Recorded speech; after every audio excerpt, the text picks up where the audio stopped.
रात की वो दर्दनाक कहानी।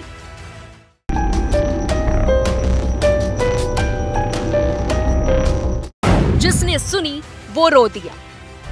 देश में 16 दिसंबर 2012 को देश की एक बेटी के साथ कुछ ऐसा हुआ था जिसने पूरे देश को शर्मसार कर दिया था। आज ही के दिन दामिनी गैंगरेप की घिनौनी घटना घटी थी और आज इस केस को 11 साल हो गए। साल 2012 में अंधेरी रात में दक्षिणी दिल्ली में चलती बस में 23 वर्षीय महिला के साथ 6 लोगों ने गैंगरेप किया और उसे सड़क के किनारे बिना कपड़े के फेंक दिया था। घटना सामने आने के बाद देश में आक्रोश देखने को मिला। 6 आरोपियों में से एक नाबालिग था, उसे सजा काटने के बाद छोड़ दिया गया और एक ने खुद आत्महत्या कर ली थी। वहीं बाकी के 4 आरोपियों को 20 मार्च 2020 में फांसी दी गई। आज भी लोग उस दिन को याद करके सहम जाते हैं। वहीं भारत के इतिहास में 16 दिसंबर की तारीख एक काला अध्याय है जिसका जिक्र होते ही मन उदास हो जाता है। निर्भया दुष्कर्म मामले को लेकर लोगों के बीच इतना ज्यादा गुस्सा था कि राजधानी की सड़कों पर उतरकर लोगों ने प्रदर्शन किया था। लोगों के अंदर इस घटना को लेकर इतना ज्यादा आक्रोश था कि वे प्रदर्शन करते करते राष्ट्रपति भवन तक पहुंच गए थे। क्या औरतें, क्या बच्चे और क्या पुरुष, हर कोई उस बच्ची के लिए दुआ मांग रहा था, पर आखिरकार जिंदगी की जंग वो हार गई।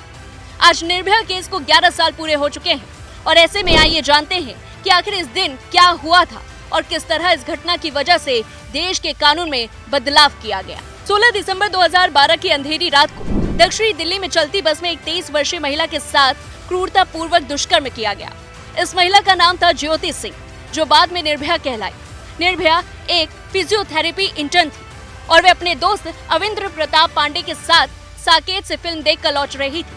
दोनों ने दक्षिणी दिल्ली के मुनिरिका में एक प्राइवेट बस लिया क्योंकि उन्हें सरकारी बस नहीं मिली। इस बस में ड्राइवर समेत 6 लोग बैठे हुए थे।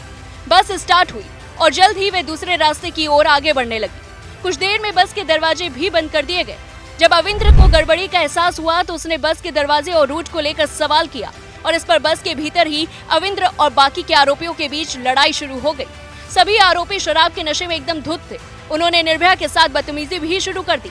जब अविंद्र ने इसका विरोध किया तो उसके सिर पर रॉड से हमला कर उसे बेहोश कर दिया गया था। आरोपी निर्भया को खींचते हुए बस के पीछे ले गए और उसके साथ बारी बारी से रेप किया। जब उसने विरोध किया तो एक नाबालिग ने उसके प्राइवेट पार्ट में रॉड डाल दिया। इसकी वजह से उसकी आंख खींचकर बाहर आ गई। रेप के बाद निर्भया और उसके दोस्त को महिपालपुर फ्लाईओवर के पास फेंक दिया गया और यहाँ से गुजर रहे एक राहगीर ने अधमरी हालत में दोनों को पाया और दिल्ली पुलिस को फोन किया। आनन फानन में पुलिस आई और उन्हें अस्पताल में भर्ती करवाया गया। वहीं पीड़ितों को सफदरजंग अस्पताल में ले जाया गया, जहां डॉक्टर ने बताया कि निर्भया के सिर्फ 5% आते हैं। इसके बाद इलाज के लिए निर्भया को सिंगापुर भेजा गया, जहां 29 दिसंबर 2012 को उसकी मौत हो गई। पुलिस को दिए अपने बयान में निर्भया ने कहा था कि वे 6 दरिंदों को सजा दिलवाना चाहती है और इस घटना के बाद पूरे देश में बड़े पैमाने पर विरोध प्रदर्शन हुए। यहाँ तक का कानून भी बदलना पड़ा। दिल्ली पुलिस ने जल्द ही निर्भया के 6 दोषियों को गिरफ्तार तो कर लिया। इसमें एक नाबालिग भी शामिल था। कहा जाता है कि सबसे ज्यादा क्रूरता नाबालिग ने ही की थी। कोर्ट ने इन सभी को दोषी पाया और दोषियों की पहचान मुकेश सिंह, विनय गुप्ता, पवन गुप्ता, अक्षय ठाकुर और नाबालिग के तौर पर हुई। बस ड्राइवर राम सिंह ने ट्रायल के दौरान ही 11 मार्च 2013 को तिहाड़ जेल में फांसी लगा ली थी।